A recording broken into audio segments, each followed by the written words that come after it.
Good evening, everyone. Good evening. Guten Abend, meine Damen und Herren. Good evening to all of you. Welcome, fellows, partners, former fellows, and especially very warm welcome to the members of our advisory board that will have its biannual meeting tomorrow. And a very warm welcome also to a couple of distinguished guests. Especially the Swiss ambassador, Dr. Seeger, is our guest tonight. Welcome. And Dr. Christine Norwich, who is a representative of the German Federal Ministry of Education and Research. So, special welcome to you. It doesn't go without saying these days that all of you are present in one room, and I very much hope that you feel safe. I won't mention the C word tonight, but I can only say that we did our best that you can feel safe here. We are all vaccinated twice, or at least twice, some of us 3 times. We have been tested again and again. Additionally, we follow the 2G rule since for weeks. And so I think you can feel safe here. Anyway, we are grateful that you keep your masks on while listening. This evening event gives our board members, as I already told you, the opportunity to meet the fellows in person, so those whom they selected on the basis of paperwork, usually only, and they are, of course, excited to have the opportunity to meet you now, very often for the first time in person. The board members invest a considerable amount of time and attention and effort to compose the fellow groups, and so this evening event is also meant as a little sign of our gratitude to the advisory board. I'm particularly grateful that Linda Colley agreed to give this evening lecture. She's professor of history in Princeton and currently, together with her husband David Kennedine, fellow at the Wissenschaftskolleg. And to our extraordinary pleasure, she will give the lecture tonight. Her talk is titled, "What Does Printing a Constitution Do?" In other words, she will be dealing with constitutions in the age of their mechanical reproduction. According to Thomas Paine's famous definition from 1791, a constitution, and I quote, is a body of elements to which everyone can refer and quote article by article in a visible form, end of quote.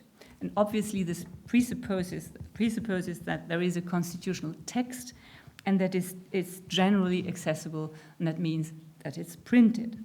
Printing fundamentally changes the character and effect of any text.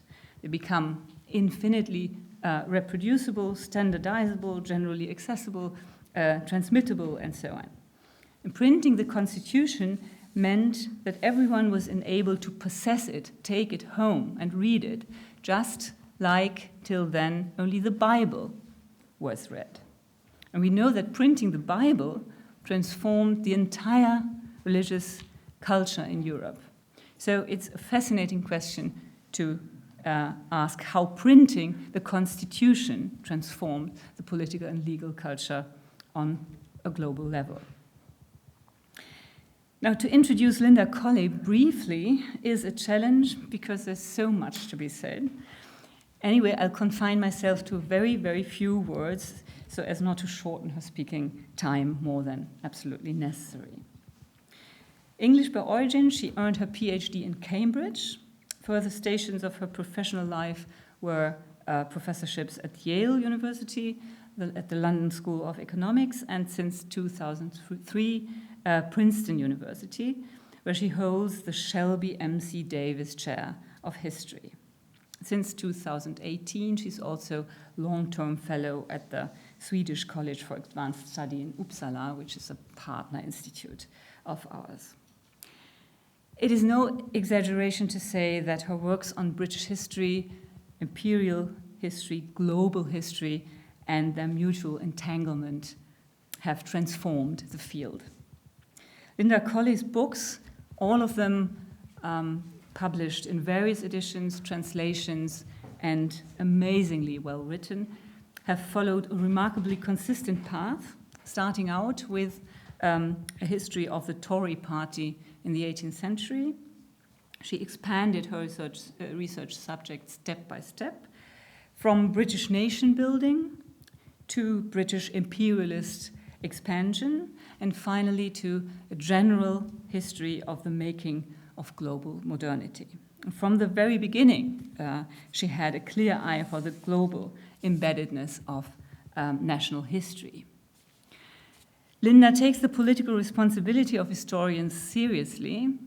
In 2014, as I read when I prepared this introduction, in 2014 she delivered a series of 15 talks for BBC Radio to provide historical background knowledge for the Scottish referendum of independence and the English Brexit referendum in order to prove the current national isolationism wrong. Obviously, British citizens didn't listen attentively enough to that podcast series. What makes Linda's books truly distinctive is the way she masterfully combines abstract structural insight with concrete individual stories, weaving them into a tremendously rich picture. This is particularly true for her most recent book, The Gun, the Ship, and the Pen, 2020. Praised by critics as a genuine masterpiece already. And in this book, she describes the relationship between warfare, the gun, imperialism, the ship, and constitutionalism, the pen, as a relationship of reciprocal reinforcement.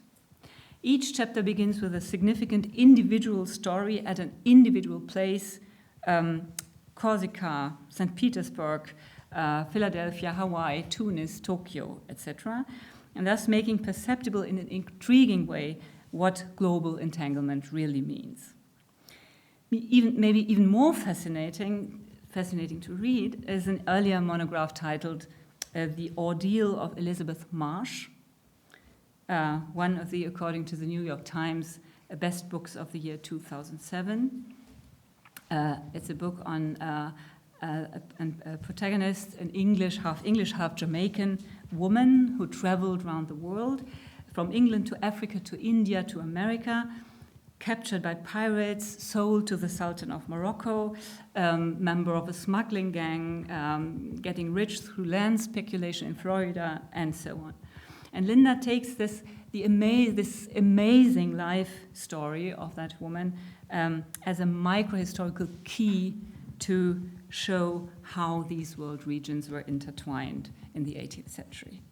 So 2 books, The Gun, the Ship, and the Pen, and Elizabeth Marsh, 2 different but paradigmatic ways to write global history, which is a very fancy subject that everyone talks about these days, every historian of the early modern period at least, but that is very rarely actually brought to life. So Linda Colley is one of a handful of historians who masterfully meet this challenge of writing global history. Her equally prominent colleague, Jill Lepore, just wrote, and I fully subscribe to this, if there were a Nobel Prize in history, Colley would be my nominee. I'm all the more grateful that Linda will give the lecture tonight, although she just returned from the UK, and she is still a little bit handicapped. She had a foot surgery some weeks ago, so she will give the lecture sitting down. Thank you very much, Linda, that you agreed to give this lecture. We are very much looking forward.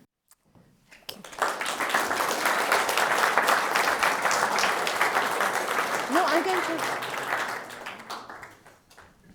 I'm actually going to try standing up, but if I fall down, you'll just have to do something about it. It's a very great honor and pleasure to be here this evening and to be giving this lecture, and a very great pleasure to see you all, though I must say, noting that some of you are holding a glass, I also feel an element of envy, but there we go. This talk is a riff in part on a section of my recent book, The Gun, the Ship and the Pen, Warfare, Constitutions and the Making of the Modern World, which deviated from some of the rather Whiggish analyses of the evolution of constitutionalism in many ways. But I want to start this evening with a seemingly classic episode. On September the 17th, 1787, after nearly 4 months of reclusive and contentious discussions, the 50-odd delegates assembled at the Pennsylvania State House at Philadelphia agreed on a new draft constitution for the United States. Set down formally that day in red and black ink, the text filled 4 sheets of parchment, each about 2 foot wide and 2 foot high. Generally kept hidden away before the Second World War, and sometimes just lost, this manuscript has belatedly become an icon. Yet at the time, and in terms of its domestic and transregional impact, something more critical happened at Philadelphia on September the 17th, 1787, than the act of writing. That same day, a copy of the draft constitution was passed to John Dunlap and David C. Claypool, joint proprietors of the first successful American daily, the Pennsylvania Packet. 2 days later, Dunlap and Claypool published the draft constitution on their front page with its very first letter, W, from We the People, set in super bold print. By late October 1787, this draft constitution had appeared in over 70 other US newspapers, and there had been at least 200 American printings by the end of the year. Well before this, extracts from the Constitution were also filtering into print in other countries and other continents. It is important to appreciate what was novel about all this and what was not. In Europe and East Asia, different forms of print had been used for centuries before this to issue and publicize momentous official pronouncements. A single document political constitution, drawing on Enlightenment notions and possessing the status of a fundamental law, was also nothing new in 1787. Gustav III of Sweden had experimented in this fashion with his written constitution, the form of government, back in 1772, a text which was promptly issued in several languages by the royal printer. What was different about the Constitution drafted in Philadelphia in 1787 was first, of course, that it was the creation and expression of a brand new republic forged in a rebellion against an empire which had subsequently morphed into a well-reported global war. But second, levels of print and literacy among whites in the new United States were unusually high, as was the determination of its politicians to exploit this and their need to do so.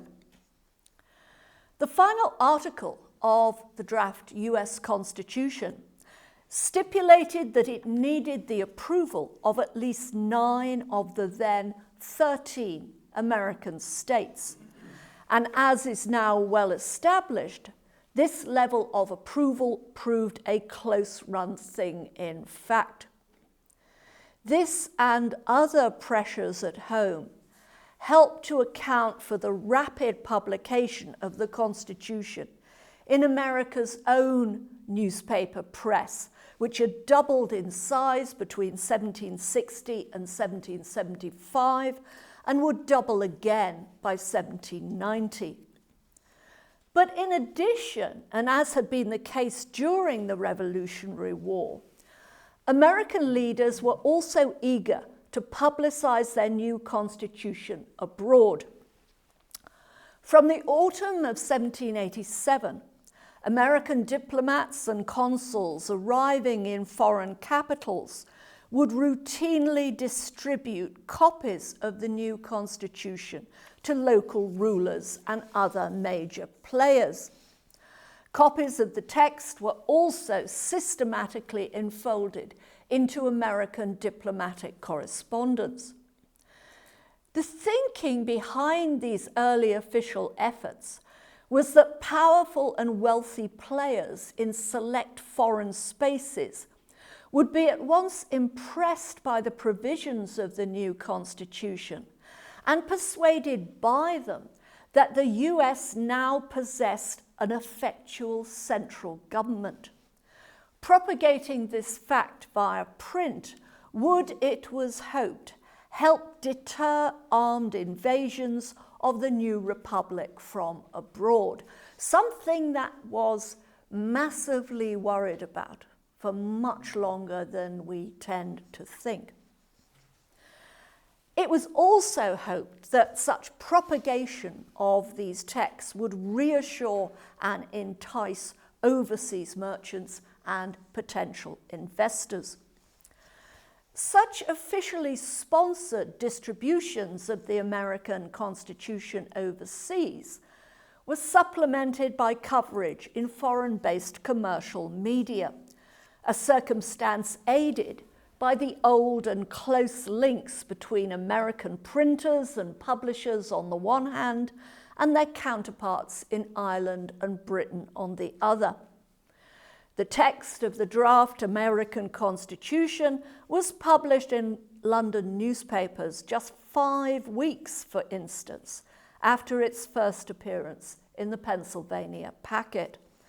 And because London was then the world's biggest port with the largest mercantile marine, some of this incoming American constitutional material was promptly shipped onwards from there to other parts of Europe and to South and East Asia, West Africa, South America, the Caribbean, and ultimately to sectors of the Pacific world. And I should say that other European ports and non-European ports are distributing the text as well, though not on the same scale. But what about those on the receiving end of this blizzard of constitutional print? What were the effects on men and women in different regions of the world of being exposed to so much printed material in diverse languages on American constitutionalism? Answers to these questions have frequently been both teleological and straightforward. The argument has developed and partly stuck that in terms of the spread of new written political constitutions, the United States functioned as the prime inspiration from the outset and as a continuing beacon to the world. Now, there is an element of truth to this. In the late 18th and 19th centuries, and even up to the 1960s or so, the US federal constitution and some American state constitutions were published more widely than any other American founding political text, and more widely and consistently too than most, not all, rival constitutions. Interest in the 1787 American Constitution proved especially marked in other new-made and would-be republics. And from the outset, such emulation was fostered both by this constitution's political provisions and by the ingenuity and success with which it had been promoted.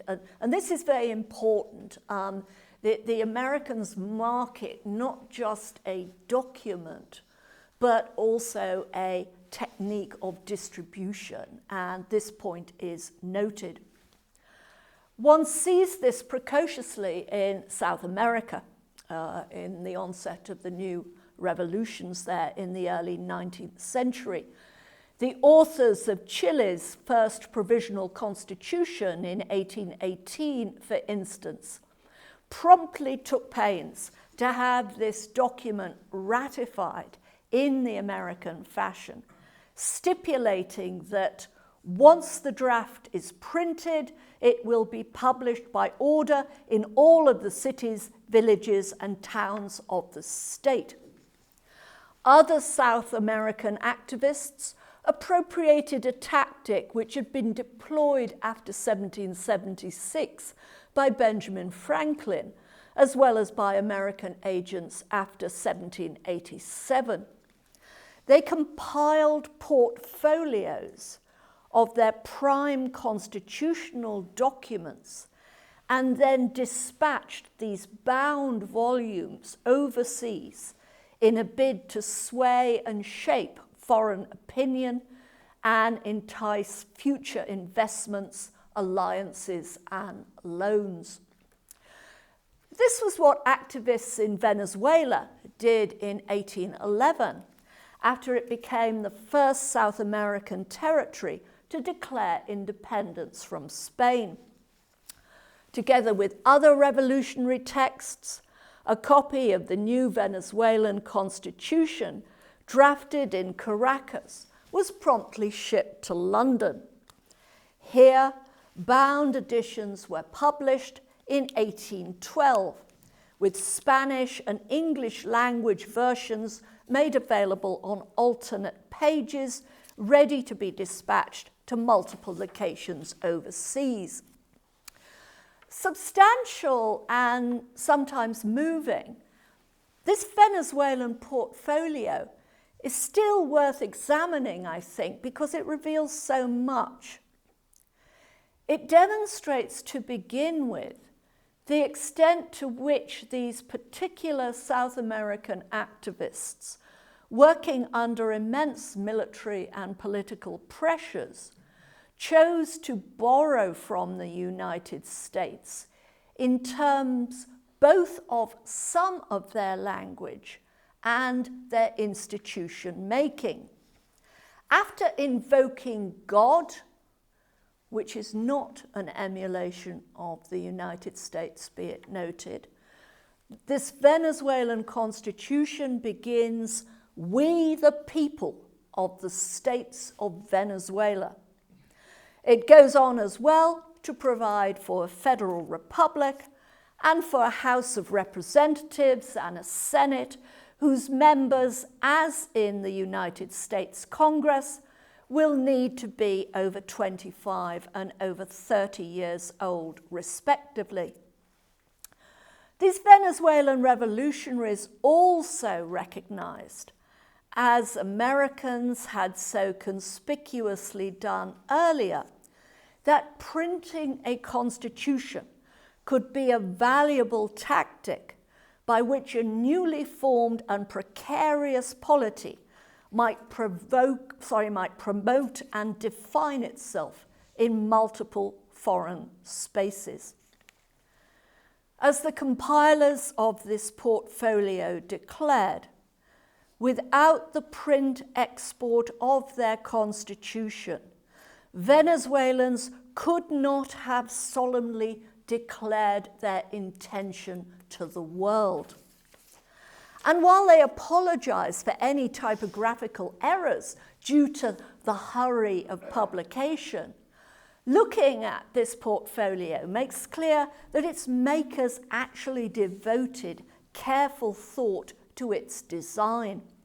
Scattered among its pages are engravings of shields, helmets, and spears, so as to underline how the new Venezuela was gallantly emerging into the light by way of war and sacrifice. There are also recurring graphic images in the book of a large galleon at full sail, visual alerts to a foreign audience of the commercial opportunities that will become available once Venezuela has won its independence from the Spanish Empire. For all this, by mid-1812, this first Venezuelan republic had succumbed to Spanish armed forces and civil warfare. Its lavish portfolio endured, however.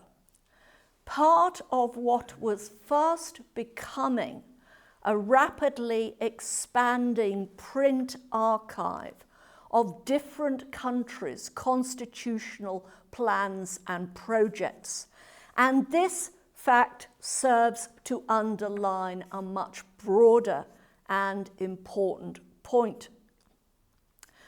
The scale, desperation, and skill of the United States constitutional and print initiatives after 1776 and again after 1787 helped to foster emulation of some of its political ideas and methods elsewhere. Yes, indeed. Just as significant, however, was the way in which such enterprise on the part of Americans helped to bring into being sometimes competing political systems in different parts of the world and rival written and printed constitutional texts. As more and more countries adopted written constitutions, and as more and more of these texts were published across borders and linguistic barriers, men and women interested in this form of political technology were increasingly presented with a widening choice. Not only could they study and plunder the United States' own much reproduced and translated texts, progressively they were also in a position to read, secure information on, and borrow from constitutions from other places. As early as the 1790s, savvy publishers acknowledged this trend and began to capitalize on it.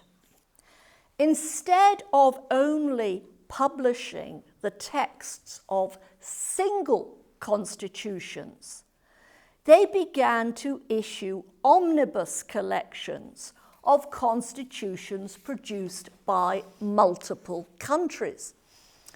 This way, curious readers and aspiring constitution makers, and before 1914 they're mainly men, could compare and contrast rival models of how to organize a state on paper and garner ideas on formulating rights and rules.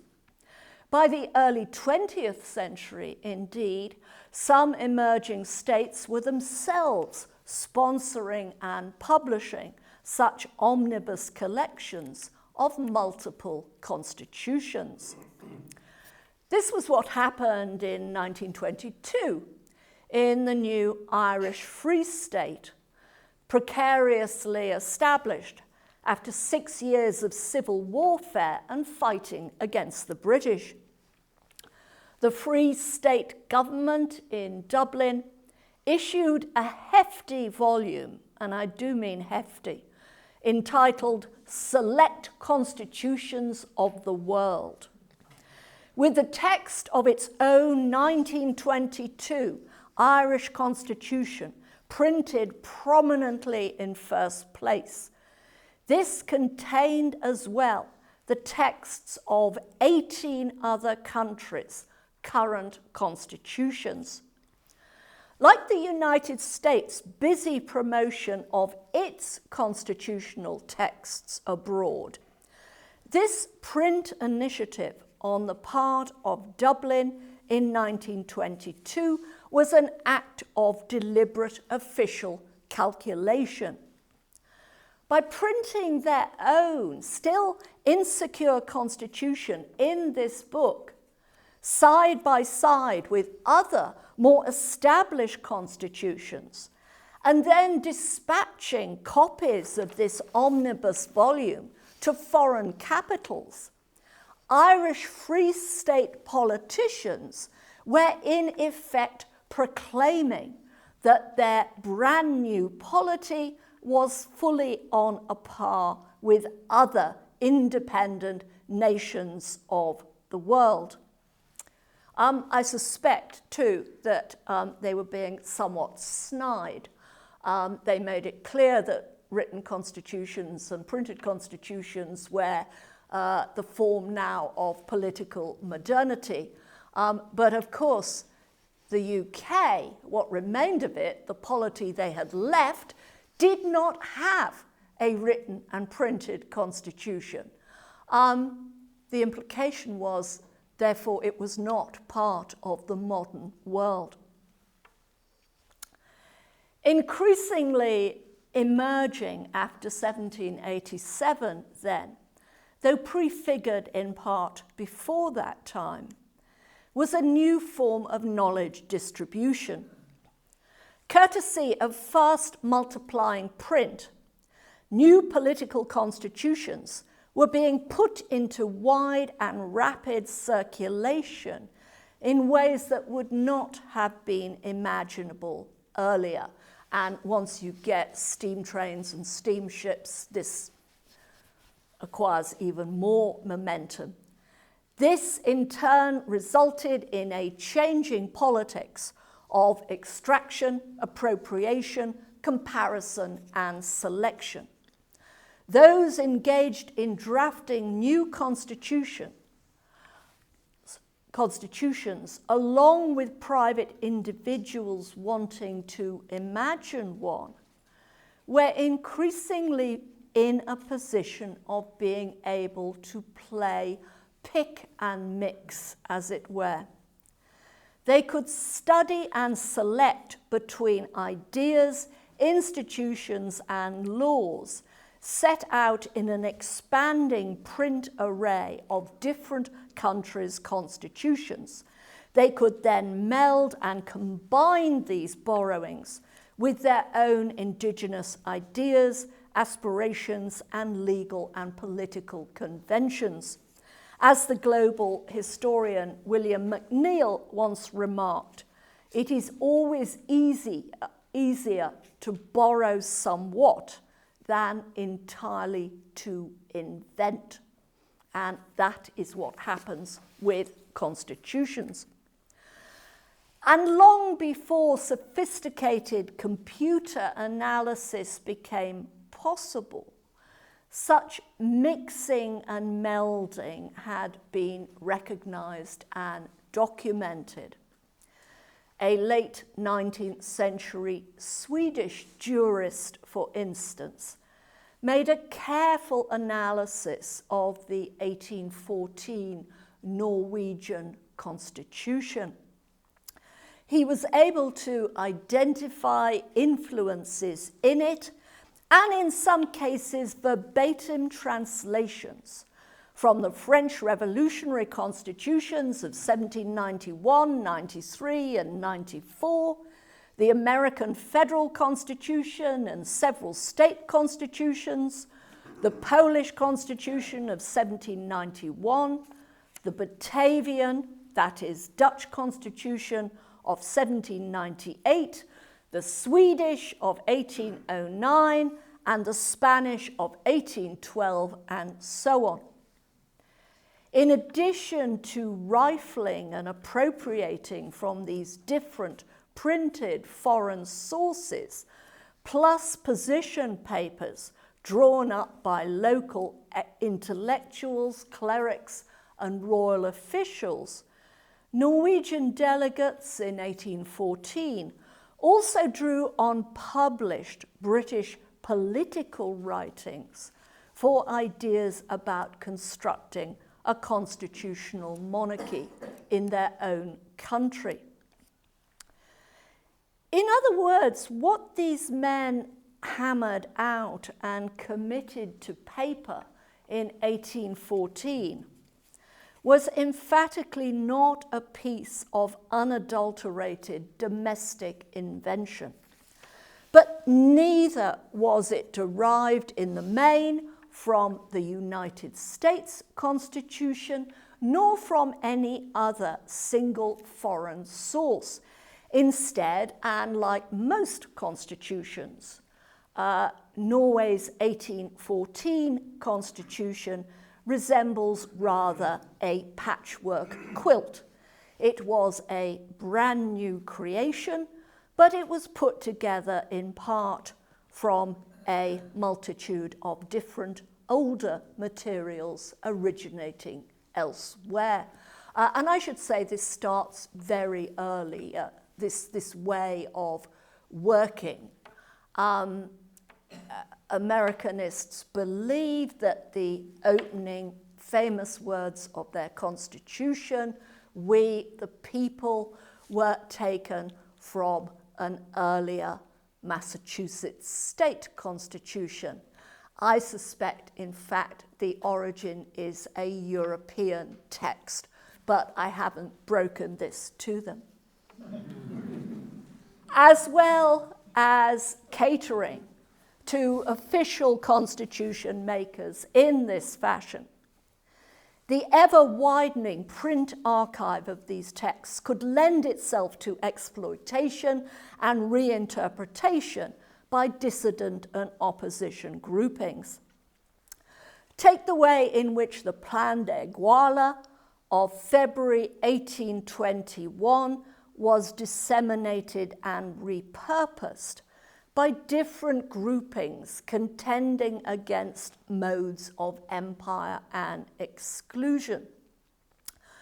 This plan was originally issued by the Mexican warlord, Colonel Agustin de Iturbide, as a blueprint for the government of a more independent, though possibly still royalist Mexico. However, the 12th clause of the plan especially proved attractive to those pursuing quite different political causes.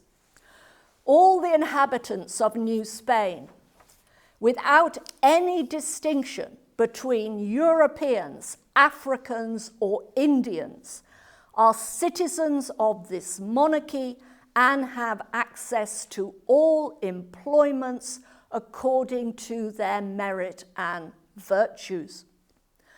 Once set in motion via print and translated, this passage in the Plan de Iguala was sometimes read and cited as an example of how wider political rights might, in a reformed future, be accorded to all males, irrespective of religion, skin color, or ethnicity. By 1822, indeed, this kind of gloss on the plan, the sense that this Mexican constitutional project offered a model for the empowerment of males across different cultures and races, had reached Calcutta, already one of the world's great centers of print, a base for Indian as well as Anglo-owned printing houses, which together published a greater volume of more diverse material than did many European capitals. A prime example of such creativity was the Calcutta Journal. the Indian subcontinent's first daily newspaper.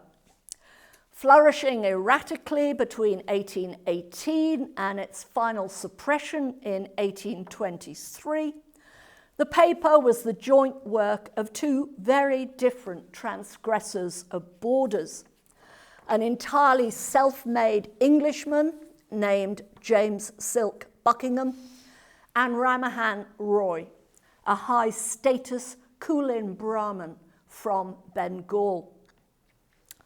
Both Buckingham and Ramahan were admirers of the political achievements of the United States. Yet for all this, and for all their enthusiastic embrace of this age of creating, changing, and remodeling constitutions, as they put it, the two allies devoted limited space in the Calcutta Journal to North American constitutionalism. Instead, they focused more on political changes in the Iberian Peninsula and South America. Thus, in 1822, Ramahan and Buckingham commissioned and published a translation of the first draft constitution of an independent Peru. They also published part of the founding constitution of Grand Colombia. And of course, Ramahan and Buckingham published the text of the Mexican Plan de Iguala of 1821, including its emotive 12th clause. All the inhabitants of New Spain, without any distinction of Europeans, Africans, or Indians, are citizens of this monarchy and eligible in every office according to their merit and virtue. The word Indians naturally signified something very different in Calcutta from the equivalent term in Mexico. And this was the essential point. Both Buckingham and Ramahan wanted to secure improved liberties and legal rights for sectors of India's indigenous populations. In this connection, United States constitutionalism, for all its other qualities, was of limited use to them and becoming, in many ways, progressively less so. By the 1810s and 20s, a growing number of American states were issuing new constitutions which explicitly excluded males who were not white from exercising any political rights. By contrast, South American constitutionalists tended to pay close attention to the important Cadiz Constitution of 1812. Reissued in Spain in 1820 and dedicated in this version to Ramahan Roy, this constitution offered a limited measure of political emancipation and hope across racial divides. Like the Plan de Iguala, therefore, it could be read as relatively open, meritocratic, and colorblind, and I stress relatively. These Hispanic texts in South America and in Spain, read in certain ways, possessed an obvious appeal to Ramahan and Buckingham as models for what they ideally wanted to achieve within the Indian subcontinent itself.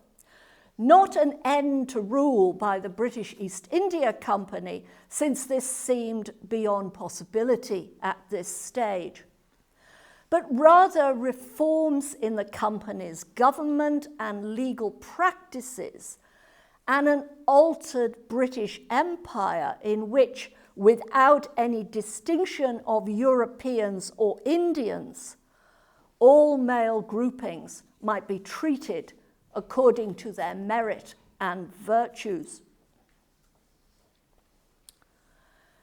These events in Calcutta helped to explain why some highly optimistic and radical commentators already felt able by the 1820s to envisage a world in which written and reforming constitutions would swiftly become universal.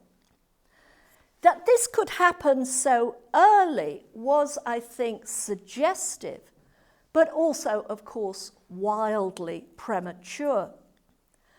So what I thought I would do to end this lecture, and having stressed some, I've only been able to look at some of the importance of print for the course and diffusion of constitutional change, was to list some caveats and queries which we can choose to pursue further and at greater length if you so wish. First of all, what about those countries which had early and impressive traditions of print, but which were also very slow to introduce written constitutions, and sometimes, or at least in one instance, did not issue a written constitution at all? China, a pioneer in print and paper, not really much sign of interest in constitutions till the late 19th century for reasons we can discuss. The UK, probably the centre of print for much of the 19th century, no written constitution then or after, though there were other expedients which we might want to recognise.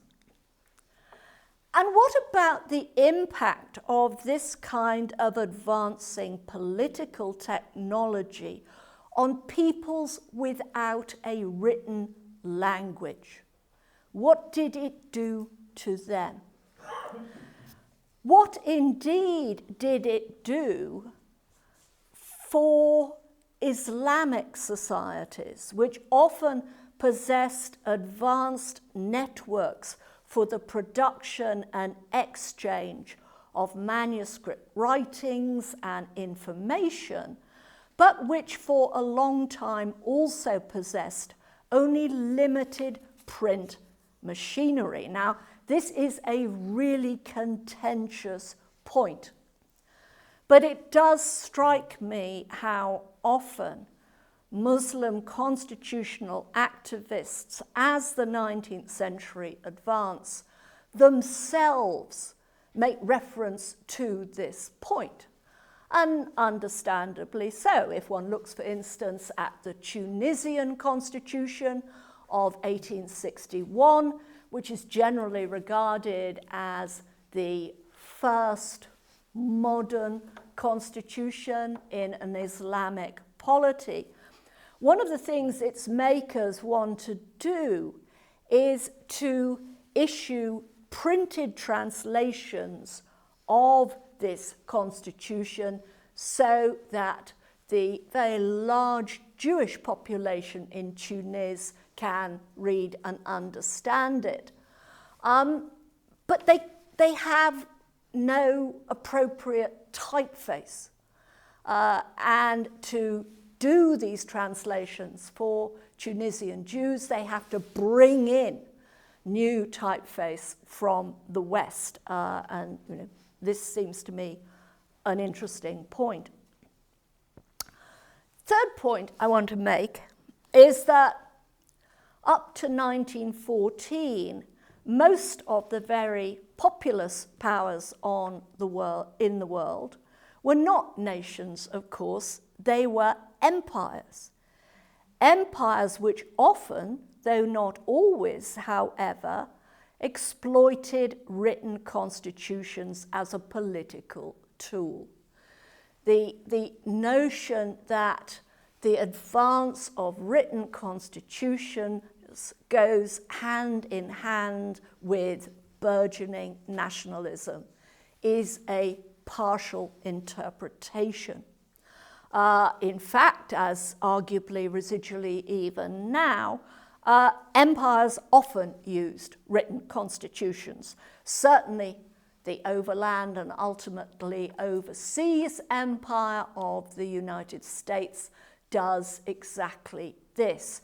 If you look at the Western and Southern state constitutions increasingly issued over the 19th century, yes, they are often very politically advanced in terms of rights for white males, but they are also very dismissive about the claims of indigenous people, and they ruthlessly set out boundaries, taking land from indigenous people. And that's one reason why these American state constitutions sell so well. The first Californian Constitution of 1849 almost immediately sells 10,000 copies. That's not because everybody's a constitutional idealist. It's because this constitution, like so many of these Western constitutions, sets out land boundaries. So people wanting land snap them up. And of course, as I say, this goes hand in hand with the marginalization and exclusion of many indigenous peoples, even when, as happens in 1827, you get the Cherokee people of Georgia, who have by now got their own alphabet, drafting their own constitution, trying to use it to protect their own land, but it's just swept aside. That said, this early Cherokee constitutional initiative, 1827, which other Native American groupings subsequently emulated, serves as a reminder that constitutions, these kind of constitutions, like print itself, were always inherently volatile. Securing a patent on the use of these devices and on the vocabulary and provisions contained within them would become increasingly difficult. An intellectual project that needs far more work and thought is tracking with precision and creativity in what ways and where and why these highly contagious instruments shifted in form and terminology and purpose over geographical space and at different times. This seems to me to be a really important component of global history, which is still in its infancy. And of course, all that I have been touching on, though only sparsely this evening, raises issues of constitutional futures. Print was a vital auxiliary for, if you like, the first diffusion of these kind of constitutional texts. But now, growing numbers of people get such political information as they consume from a screen, not from print. And political commentary is becoming increasingly balkanized. So, what will be the impact of our digital presence and future on these constitutional devices? I think we don't yet know. Thank you.